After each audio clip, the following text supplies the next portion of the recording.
President Trump is back in the White House tonight, promising a bright future for Americans for his second term.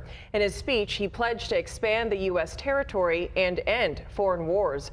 He already has signed several executive orders, including pulling the U.S. out of the Paris Climate Treaty. But immigration is set to be a main focus of the Trump administration. And while it was not included in a series of executive orders he's signed already, he is expected to take steps to heighten border security. Our Zara Barker joins us live with more on what that means for San Diego. Zara. Yeah, good evening to you both. The border wall has been the backdrop of contention for so many presidential administrations, and right now is no different as President Donald Trump takes office as the 47th president. Now, we are here in San Ysidro along the U.S.-Mexico border wall, and migrant advocates that I have talked to say they have seen an increase in people seeking asylum over the last couple of weeks leading up to today, and they say that could get even more of a population trying to seek asylum here. And I want to show you why. Here in San Ysidro is a really unique area. A lot of people call it no man's land because there's an area in between two walls that separate the U.S. from Mexico, but in between that area is technically U.S. soil. So in this time when people don't exactly know how to seek asylum properly through President Trump's changes, they are expecting to see more asylum seekers right here.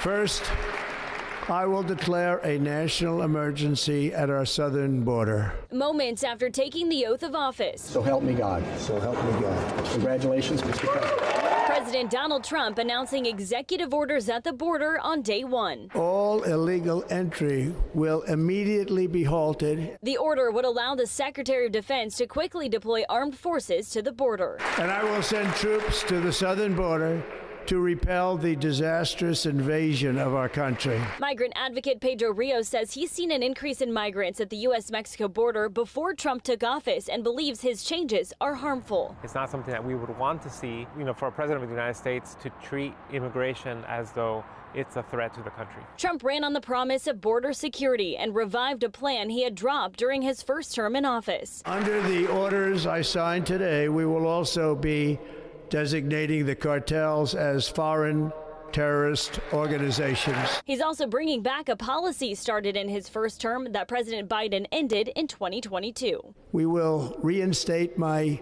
Remain in Mexico policy. That policy requires people seeking asylum to stay in Mexico until their claims are processed. The question here is whether the U.S. government is violating people's asylum rights. People who are seeking asylum should not be placed in conditions where their livelihood is in danger. From January 2023 through last month, nearly 1 million migrants used the Biden-era CBP One app. That's where migrants could schedule appointments online to seek asylum. The app was shut down shortly after Trump was sworn in. An alert on the U.S. Customs and Border Protection website reading, quote, existing appointments have been canceled. Rios says they may see people more desperate to get into the U.S., trying to climb over the wall, crossing through the ocean, or paying smugglers. It forces people to do so in much more dangerous scenarios. So how does someone seek asylum now? Yeah, it's not clear. It really is not clear.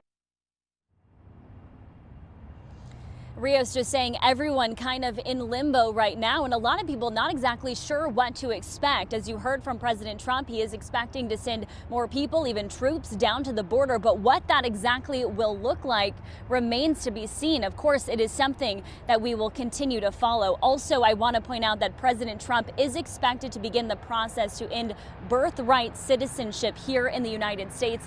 That is expecting to draw a quick legal battle. Reporting live from San Ysidro at the U.S.-Mexico border, Zara Barker, Fox 5 News. All right, Zara, thank you for that report.